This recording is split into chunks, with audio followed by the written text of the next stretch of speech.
Yo, what's up? Today I'm going to show you one tool to level up your studio photography. You can go from this or this to this.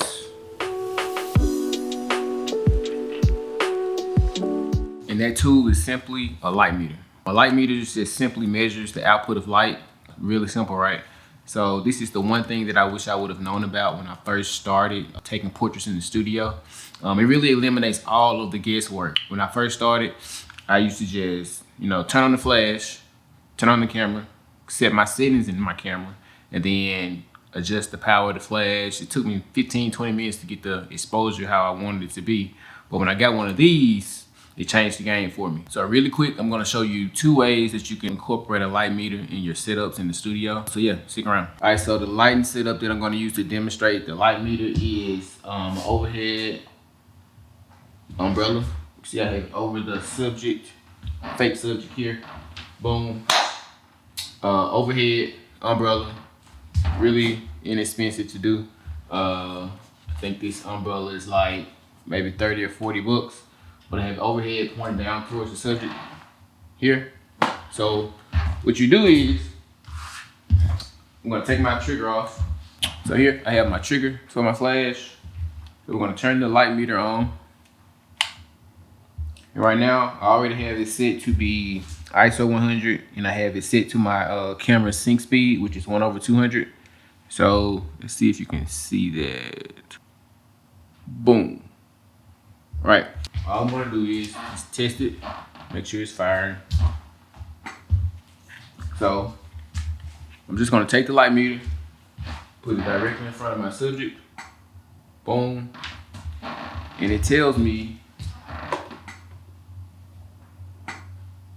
that my settings on my camera should be, I already had the ISO set at 100. I had the shutter speed set at 1/200 of a second. And it tells me my f-stop should be at f9. So boom, I'm gonna take that here, put the trigger back on, set it to f9, right? And snap. And you should have perfect exposure every time. Let's say the flip side of it, and I want to use a different f-stop. I want to make sure my f-stop is lower so I can have a shallower depth of field. So I can make my f-stop be around, f4 for the studio. So let's go f4 here. That's what I know I want my f-stop to be. And it's still, right now it's still reading f9, which is cool. But I want to change that. I want it to match the F4 that's in my camera right now. So what I would do is adjust the flash power.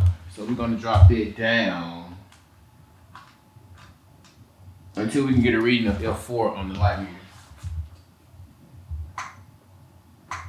F4.5. Let's go down a little bit more.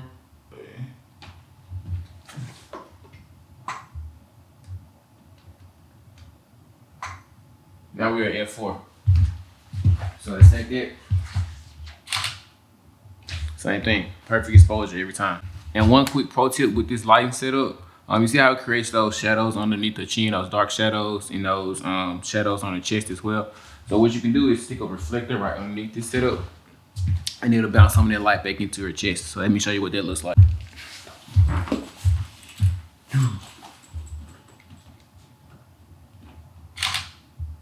So once again, it's a really quick video on how to use a light meter. When you're doing photography, there are tools available that you can use that'll help simplify the process. Everything doesn't have to be a headache to you. So my recommendation to you is to get a light meter, eliminate all the guesswork. Thank you for watching. I'll see you in the next one.